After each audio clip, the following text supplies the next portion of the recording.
Hey guys, what is up? Hope you all are doing well. Hope you're having a good day so far.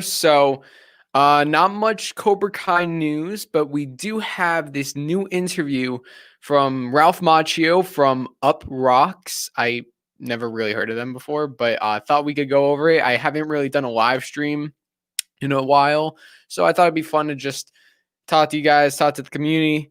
Uh, Read the interview, see what we could find here, and then we will just talk about it. Let's see if there's anything cool here. So thank you to everyone who's here, and let's check out this interview from Ralph Macchio. So Ralph Macchio offers us insight on the one significant question that Cobra Kai hasn't answered yet. This article came out like an hour or two ago, so it literally just came out. But on Ralph Macchio's Instagram, he actually posted like a photo of him, and it looked like he was doing press for Cobra Kai season 3. So I think, we're gonna start to get the more articles, more press, like stuff like that. So very exciting. So Ralph Macchio's life would never be the same after 1984's The Karate Kid. Let me just make. Is the volume okay? Yeah. Okay. Wow. 130 people. Thank you guys. Ralph Macchio's life would never be the same after 1984's The Karate Kid. 5 years and 2 sequels later, he seemingly stepped away from the franchise for good, other than occasionally revisiting his Daniel LaRusso persona for nostalgia's sake, like he did on How I Met Your Mother.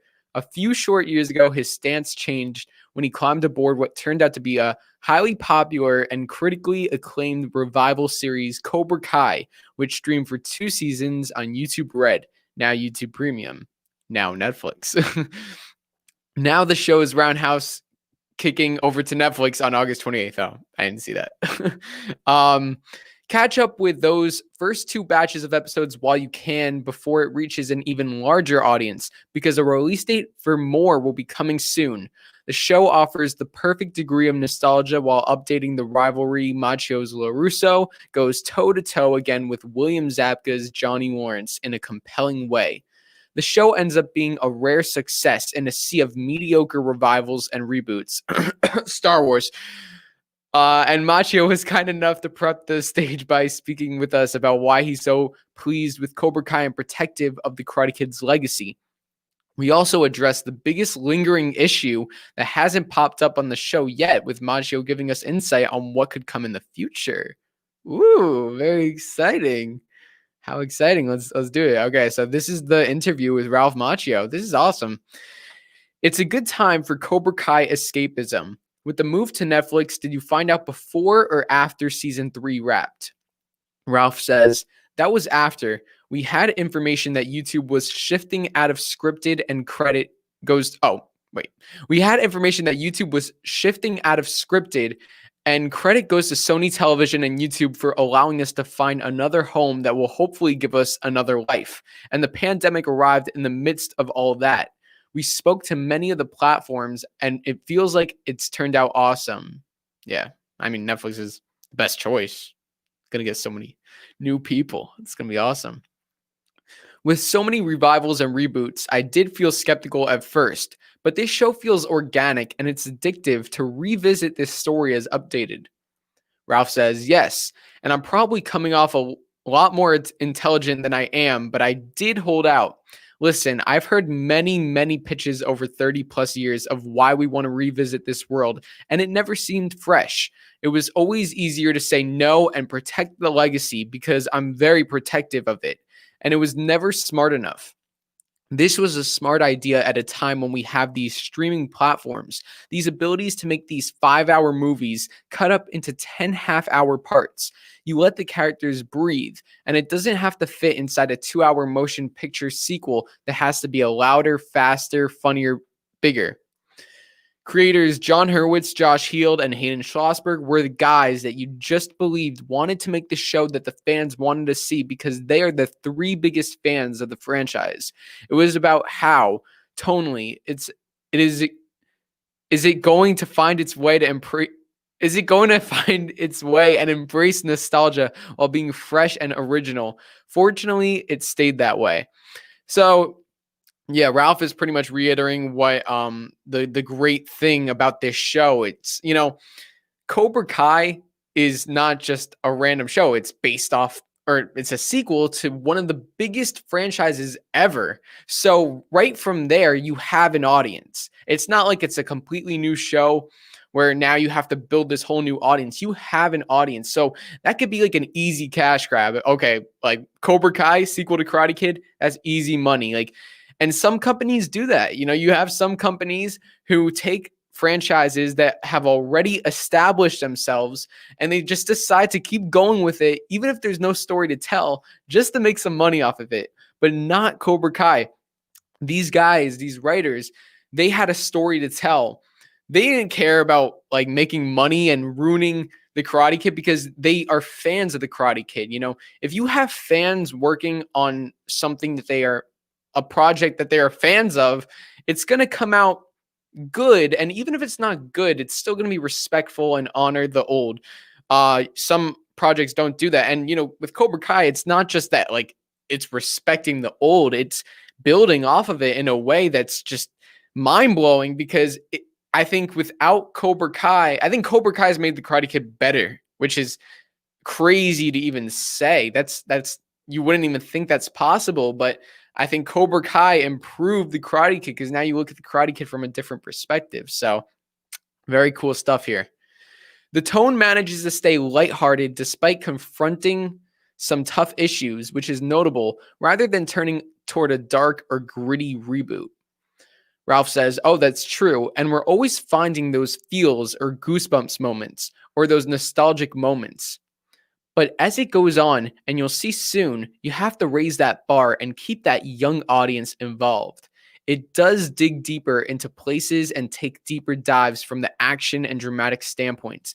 And they navigate that orchestra quite well and keep that music playing. Keeping everybody interested is quite fascinating to watch and be a part of the process and not always know how it's going to land.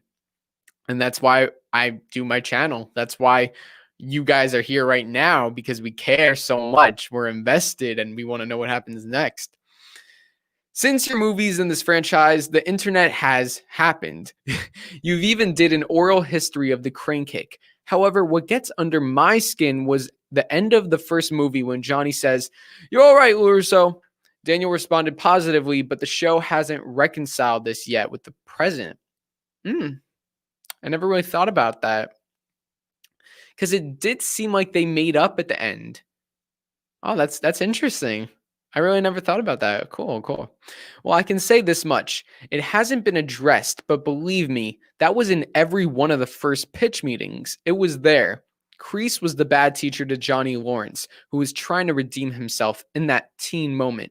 The thing that we want discussed, and it'll be interesting, is that at what point do we actually address that? To date, it hasn't been directly addressed. How we attribute it, because we've discussed it, is that at the moment, yes, once they went back to school and once life began, the 30 years beyond that moment on, there's a lot of commas here because this is like an interview. The untold story that slowly but surely dribbles out.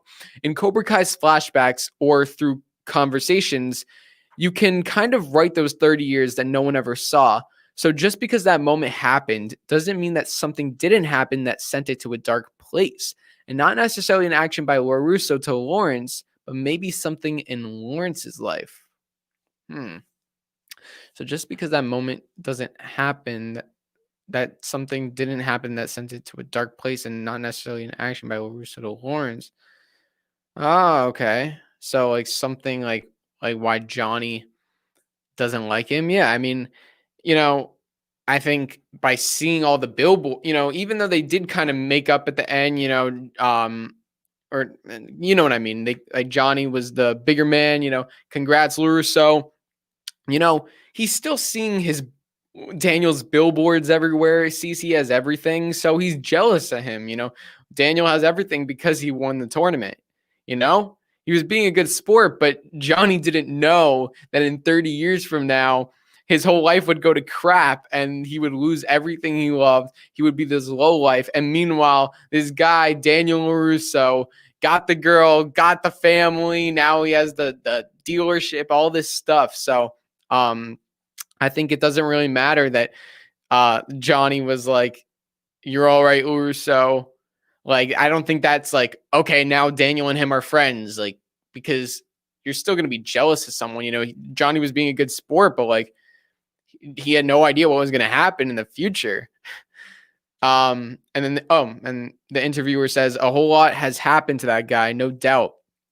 And Ralph says, and also, doesn't this happen sometimes? Not really defending this as much as offering something about it. There are times that you do something or say something and react in a way, and then you go to sleep and wake up the next morning, and all of a sudden it's not feeling that good anymore. And then something else happens, and before you know it, you're a couple of decades into it, and that moment disappears, and it's something bigger. Maybe for Johnny Lawrence, that's what happened over time. Yeah. So, I mean, I don't know. I think he did mean it. I think he's like, congrats, LaRusso. Like, he's just being a good sport. But once again, I don't think he knew what was going to happen next. I think as like his life went on and Johnny, it started to get worse and worse for him, then he started to regret it more. Then he was like, like, I don't like that LaRusso guy. Like, I mean, I don't think he ever really did, but I think just as Johnny's life got worse, it made him like feel worse. The beginning of the Karate Kid Part 2 probably didn't help when Kreese put Johnny in a headlock. Right, so the last thing on his mind after that was probably the life that he's led from the moment forward. But if we get to continue to make that show, it will find its way because they do an extraordinary job of finding those pieces and old clips and even different camera angles, and then you can hinge a plot point based on that. It's a lot of fun. Yeah. So one of my favorite shots from the whole show is when they are when episode 1, Johnny is at the All Valley Arena tournament, drinking and driving, but he gets out of the car and he sees his younger self being choked by Kreese. And there's actually one angle where they actually hired a different Kreese and a different Johnny, and like like two guys that looked like them from the back, and they had the Kreese actor choking the young Johnny actor, and you just saw the back of their heads, and then you actually saw older Johnny there. It's an amazing shot. I love that they do that. They really made it feel like Johnny was actually in that, older Johnny, present day Johnny was actually in that scene. So I thought that was really cool. Over the years, you've revisited Daniel-san at moments like with How I Met Your Mother. You also did the Wax On F Off sketch for Funny or Die. I actually want to do some reactions to those. I think I skimmed them. I don't know if I watched the whole thing through. I definitely want to react to those. So let me know if you guys are interested in that. The Wax On F Off, I saw a little bit of that. It's pretty inappropriate. I don't really mind that, but for the younger fans out there, don't watch that. How do you choose where to bring it back? Yeah, that last one was all me. I was at the moment in 2010 where the remake was coming, and I started seeing at the time like Tiger Woods and Charlie Sheen and Sandra Bullock won an Oscar and had a breakup, and then got tons of press. And I just started thinking that I needed to do the anti-version of what's sexy in Hollywood. And that's where Wax On F Off came from. It was all on my terms. That's pretty cool. I think it was like it was like a spoof on his life. I gotta watch it. We'll do a reaction. With How I Met Your Mother, that one came from my kids when I initially passed on it. And it was not as well marked out as it came out to be. It was a one-off joke, and then I was kind of, what? Stupid ads. Johnny. This is a Johnny reference. Why are these ads like popping all over oh my God, do you guys see this? It was a one-off joke, and then I was kind of wallpapered throughout the episode, so it wasn't exciting, and I told my kids I was going to pass on it. They were like, who do you think you are? How dare you pass on How I Met Your Mother? Then we did a creative call, and then we found a way that I'd be more of Barney's worst nightmare, and the Zabka payoff as the clown was fantastic. That one was by committee, and it worked out. And the more I was willing to hide in the cameo, the more willing the writers were to find that. On top of that, so many young kids who watched it then watched The Karate Kid and came up to me and said it was awesome. And now with Cobra Kai, we're hitting all 4 quadrants. Cool. It's really remarkable to see all these ads, man. It's really remarkable to see how well this show is connecting with the younger generation. Well, that's me. That's me. And some of you, I guess. Well, the kids are just great and wonderful to work with, and the writing staff is writing it fully, and the cast is big, so it's nice to see that. A big part of the Netflix thing is that we're in the young adult division, believe it or not. That's the category that they show, and that's the direction. I think you'll see more of a push in creating more awareness of these young actors going forward. So it's not only about these 2 rivals, these guys in their 50s try not to act like teenagers. It'll be a little of everything. Yeah, Netflix is every single teenager is watching Netflix. I don't think there's like a single I mean, I'm sure there's teenagers out there, but like most teenagers have Netflix. That's what they watch. That's just the thing nowadays. Who has YouTube Premium? Nobody has YouTube Premium. And I'm pretty sure like kids don't really have YouTube Premium. Netflix, what is up? This thing is like glitching so much. Netflix, so many kids have Netflix. So I very much agree with this statement. It's going to you're going to have a lot of new because the older fans definitely know about Cobra Kai. Most of the older fans who watch Karate Kid know about Cobra Kai, but younger fans like me who had no idea, who never watched Karate Kid, are going to find it, and it's going to connect with the younger audience a lot more. So very excited about that. There's the idea. Oh, I see season 3. I see the word season 3. Let's see how this goes. There's the idea, of course, presented by the show that Miguel and Robbie might be products of their senseis, like Daniel-san and Johnny. And there's a huge mess to clean up in season 3. Yes, that's a big part of where season 2 leaves off and what we address going forward. Ooh, we got some season 3 stuff. In season 2, clearly both Johnny and Daniel had good intentions and believed in what they were doing. And then things went off the rails. Here's the thing. Just because you have knowledge of something doesn't mean you know how to teach it on a larger scale. Great point. That's a very great point. Case in point, LaRusso's heart was always in the right place and what he was doing when other obstacles came in the way. The clarity of that on LaRusso's side on Lawrence's side as well, goes off its axis. There's a decent amount of recalibrating, and look at what this has become with the cliffhanger and how they get out of the mess. I can't talk about it too much, but can say that it is fantastic. So there's my tease. So I think this is further confirmation that this is season 3 is going to be all about rebuilding. I think there's let's see. Season 1 was about reintroducing. Season 1 is reintroducing. Season 2 was about revisiting. Yes. Okay, cool. Season 1, reintroducing the 3 R's. We got season 1 was reintroducing the story, the old characters, reintroducing all of the stuff that we knew. We're being introduced to it again for the first time. We're reintroduced. Season 2 is about revisiting. We're revisiting Kreese, Cobra Kai, like the whole, like we like see a lot more Cobra Kai in season 2. Revisiting, we're revisiting Miyagi-Do. That's probably the biggest thing we're revisiting. We're revisiting a lot of the lessons, a lot of the OG Cobras. We're a lot of revisiting in season 2. Season 3 is going to be about rebuilding. You have season 2 set up all this stuff. Season 1 and 2 set up everything. And season 3, we're kind of back to square one. We're really back to square one, except for some minor changes. But actually, not minor, but some big changes. But like a lot of our characters are back to square one. So we got no more Cobra Kai, no more Johnny Cobra Kai, no more Daniel Cobra Kai. Miguel's out of the picture.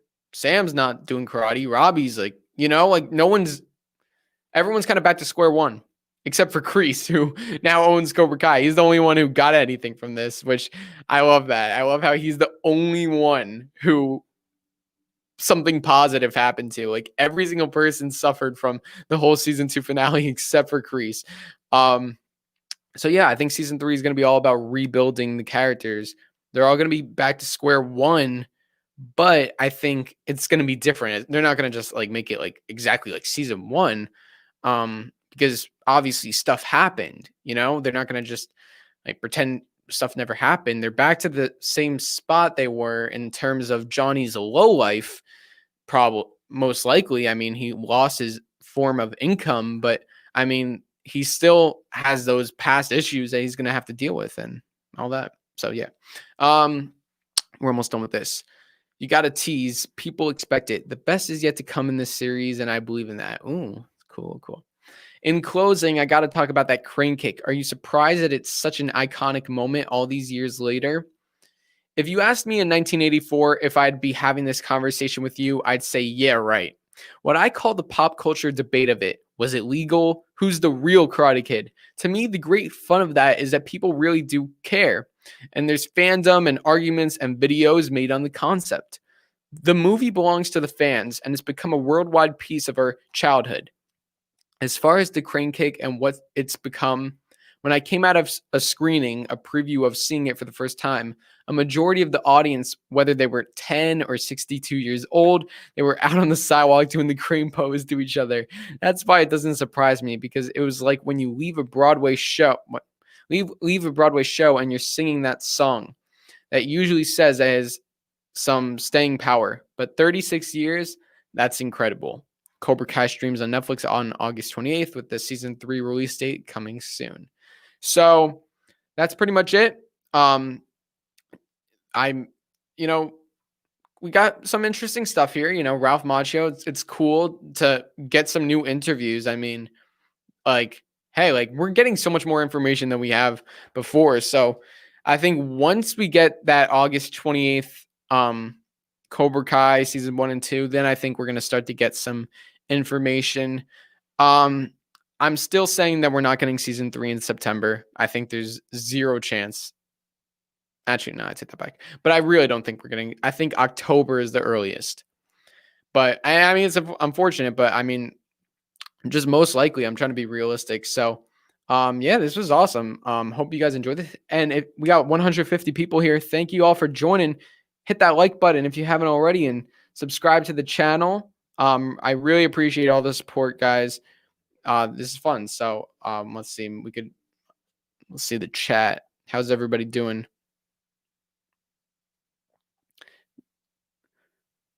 The crane kick was used in a real MMA fight. It works. Yeah, you wanna know what's so funny? Like the crane kick is like it's I think everyone like, or at least this is how I felt. Like when I like did it, I was like, oh my God, like I can't believe I did it. I'm so special. But it's really not that hard. It's like so easy.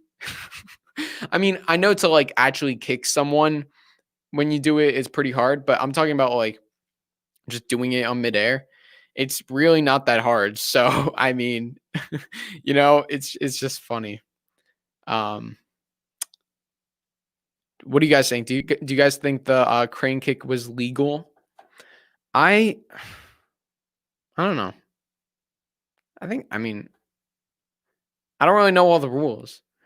Well, didn't they say no face contact? That was face contact. But then yeah, that was face contact. I don't know. It's weird. I was actually gonna upload a video, but I saw this article and thought we'd do this fun video.